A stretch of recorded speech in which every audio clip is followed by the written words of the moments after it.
with a flashback of Takeshi's life in his childhood.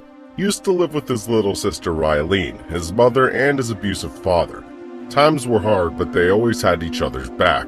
One night, the thing they feared the most happened. Their mother died at the hands of their father, and he threw her away to get rid of her. Takeshi and Rylene were only kids, but they understood the sin they had witnessed. Right after the disposal of the body, the father started to yell at Rylene. Takeshi, who has just watched her mother suffer, didn't want the same to happen to his sister, so he did the first thing he could think of to protect her. He shot his father dead. In the following scene, he is being virtually interrogated by the commanding officer of CTAC named Jiger. He sees an immovable spirit in the kid which might be useful in their team. On Earth, the soldiers who are specifically trained to handle territories and crime bosses are called protectorates. Jiger wants Takeshi to start training as one, but Takeshi isn't interested. The only thing he wants is his sister's safety and happiness. Jiger promises to send her to safety, but on the condition that Takeshi will never try to meet her. The helpless brother agrees and never meets Rylene again. The following decades of his life are dedicated to training and killing. He hides his sorrow from everyone, but he is constantly thinking of his sister. Then one day, he is handed the most important mission of his life. A Japanese mafia leader is coming to the US for a meeting. He is one of the most influential men in the crime world, which is why the CTAC wants him dead. On the day of the mission, Takeshi and his fellow soldiers break into the leader's hideout. Everything goes according to the plan, and Takeshi is finally in front of the leader, ready to kill him. But right then, he feels the touch of a gun on his back. The woman pointing the gun at him has the same necklace that his sister used to wear when they were little. He inquires where she got that from, and she replies by calling him by his name. The siblings reunite after several years and are overjoyed. But before they can express it, they are approached by both the Japanese guards and the protectorates. Without saying anything, both of them shoot their side dead. Now that they are together, it is them versus the world. However, they are on the bad side of both the government and the criminals and have nowhere to go without being recognized. Moreover, Takeshi finds out that Jiger lied to him. He never sent his sister to a nice family or helped her financially. She was left to fend for herself, which is why she got involved with the mafia. To save their lives, the siblings will have to go somewhere where the government and the criminals haven't spread their wings. The only such place is the woods. Hence, the next morning, they start the journey and continue deeper into the forest. They get into a slight argument because Takeshi doesn't talk as much, but in the end, they promise to be there for each other till the last moment of their lives. When it gets dark, some armed soldiers surround them. They are abducted and brought to the secret base of the Envoys. The Envoys is a rebel organization that preaches equal life for everyone. They are against the rich and powerful men never dying, while the mortality rate of the poor keeps on increasing rapidly. The great leader of the group is Quell. She is ambitious and a trained combat fighter. Her skills are unmatched compared to anyone in the camp.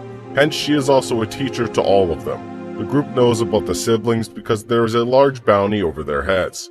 Since they are also against the government, Quell believes the siblings can join their team and be an asset to them. Initially, Takeshi is skeptical because he wants a peaceful life for both himself and his sister. However, Quell is a skilled leader. She persuades both of them to stay with the group. After that, the two are brought to a cave which is the main hideout of the Envoys. Starting the next day, Quell begins their training. For the first lesson, she teaches them to trick their mind into thinking of their body as a weapon. In the beginning, Takeshi thinks she is only bluffing, but after she defeats both him and the other man at the same time, he realizes the extent of her power.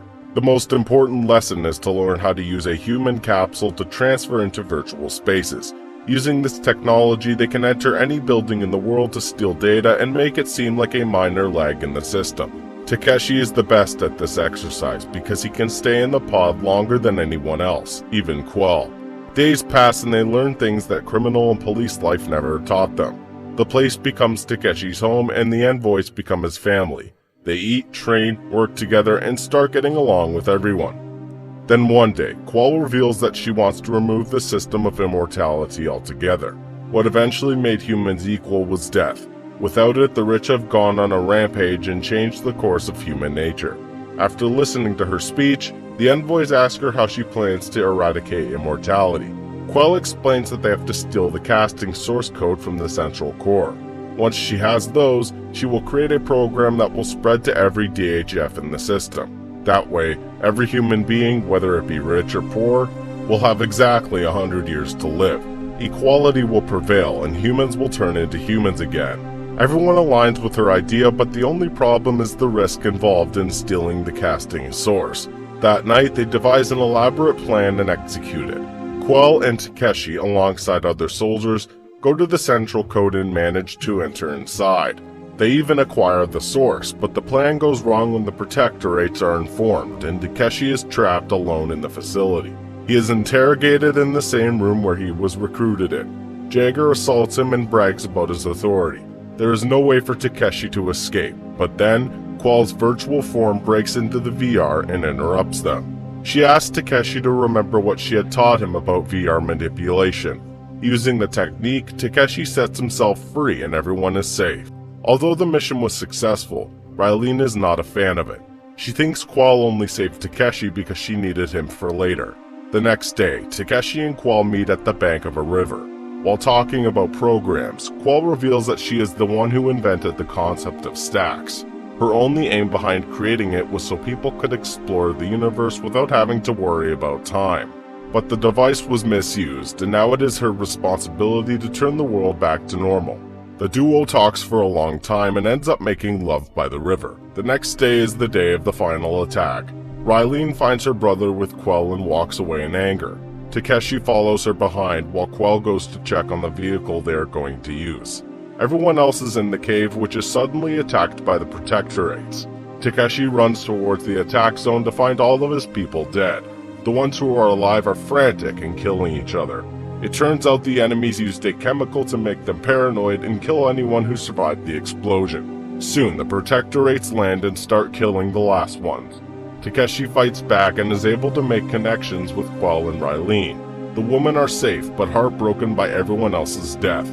They have to reluctantly leave Takeshi back and get into the aircraft. Takeshi looks at them fly, thankful that at least 2 of them survived. But just then, the craft explodes and everything ends for him. The scene cuts to the present. After 250 years of being apart, the brother and sister have finally reunited. Raylene reveals that she miraculously survived the explosion but doesn't remember what happened to Quell. She also assures him that she has brought Kristen back to a safe location. Something about the conversation doesn't feel right to Takeshi. He sees fireflies flying around and Quell's voice in his head constantly asks him to question everything. He follows the voice and goes to another room in the house. There he finds a clone of Hemingway, the little girl who he met long ago, and one of Bancroft's employees. All 3 of these people were Raylene, and she has been keeping an eye on him ever since he was revived. Upon being called out, Raylene doesn't deny the claims. Another flashback shows that after boarding the aircraft, Raylene attacked Quell and deliberately blew it up. She already had a backup clone, which is how she survived. She was also the one who tipped off the police about envoys and got them killed. She says she did everything for Takeshi because Quell was supposedly about to get them all killed, and it is not the kind of life she envisioned for her brother.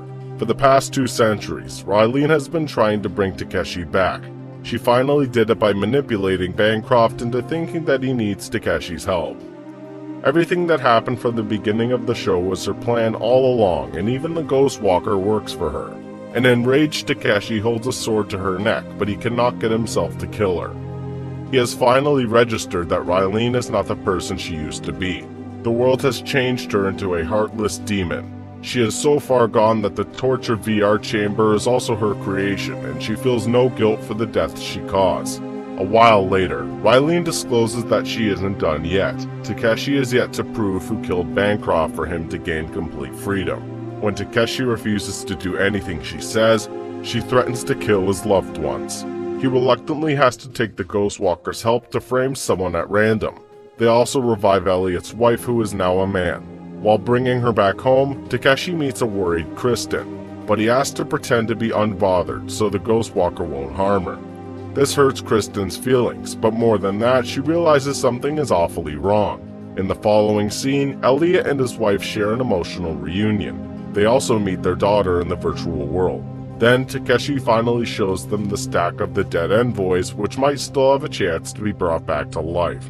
While the couple works on it, Takeshi goes to Bancroft to end the case once and for all. He gathers everyone who is close to Bancroft and elaborates on everything he has found out about the case. At last, he blames Bancroft's secretary for killing him. He makes up a story about the secretary always being jealous of the woman he brings into the house. Hence, on the night of the death, she turned into a blonde woman that is typically Bancroft's type. She seduced him and killed him right before his consciousness could be transferred.